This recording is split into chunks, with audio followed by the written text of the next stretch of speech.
The whistle blows and to roar we begin. But the very first match that was played at this stadium in Murrayfield was 89 years ago, Scotland against England. Scotland won, and there was a time actually when more than 100,000 people used to pack giant terraces here. This famous stadium has seen some great moments.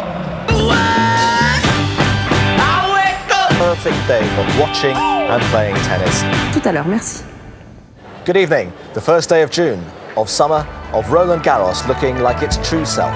Is something missing from Nadal at the moment? That's a question I'm starting to wonder too, John, because we're just used to seeing him maybe have a little bit of a hiccup in a tournament early and then accelerate. What's your take, Lindsay? I have to agree with Jim, and he seems agitated. You normally don't hear a player complain about the schedule and playing back-to-back days and should have been scheduled before women because of the weather. How many games will Vinci win against Williams? I think the under 6. Under 6? I'm making my under 4.5. 4.5? Yeah. That's your answer to everything, 4.5. 4.5 is a good number, I think. Yeah. 2 and 2, I'd take the under. I think 2 and 2 is a good bet. Okay, well, we had some great games. We had some great temper tantrums. Great weather. Top day. Bye-bye.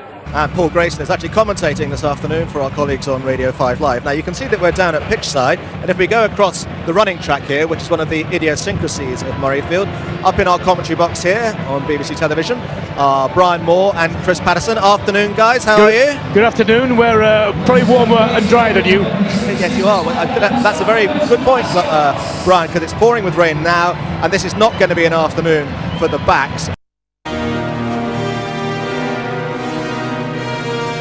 Expectation, pressure, seize the moment. The greatest prize beckons. Don't worry, here's Murray.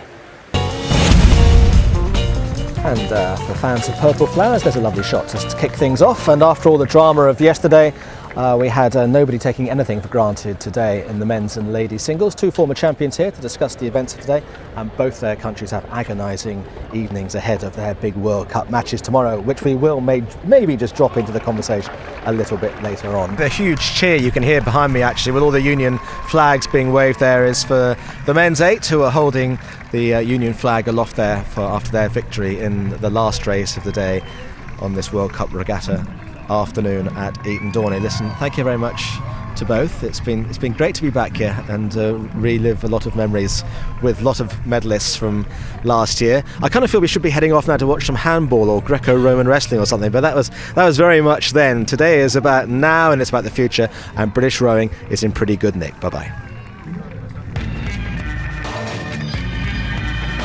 Right, well, thank you very much, guys. Andy, it's another sort of a sad and rather desolate evening for Scottish rugby, but from an English point of view, Jerry and Clive's... Very good. Clive's, nodding your head. It's very good. It's very good. This is a very exciting team.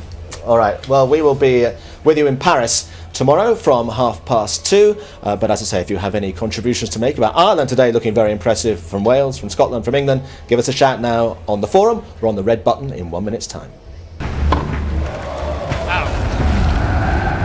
Statoil, proud sponsor of the Statoil Masters Tennis. Well, just before we have the doubles to round off the afternoon's entertainment on the court, we're going to hear a few more words from John McEnroe, because he's always worth listening to, being deliberately controversial or just suddenly throwing a pebble in the water and just seeing what ripples it makes. So here are his thoughts on a lot of issues about tennis and also life in general in an interview that he and I recorded yesterday afternoon.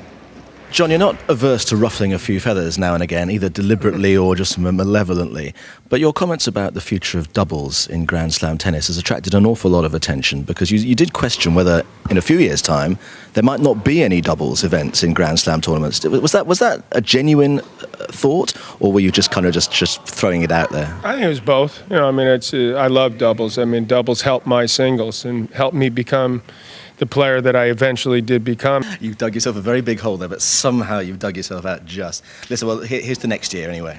John, good to see you, as always. Great. Yeah. Thanks, John. No problem.